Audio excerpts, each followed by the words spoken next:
Hey guys, this is day 4 of the breakcold launch week, and I'm super pumped to announce to you that not only my voice is back, but also that you can now attach files inside your breakcold leads. So this is how it works. So when you are inside the lead, as you know, now you have your notes, you have your tasks, you have now your meetings as well, where your AI note takers are syncing everything. And now you can finally upload files. So that is pretty easy. You can just click here or drag and drop files. So here I'm just gonna drag and drop like an image, and you can upload like different types of files pretty easily. So here just uploaded like an image, and then we're gonna like upload like a PDF, and that's pretty much about it.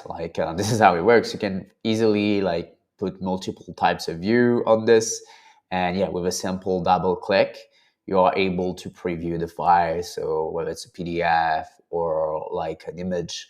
So yeah, that's pretty much how it works. Nothing really special, to be fair. As you can see, there's different types of files, there's different types of filters you can do with this, and this is just the first step.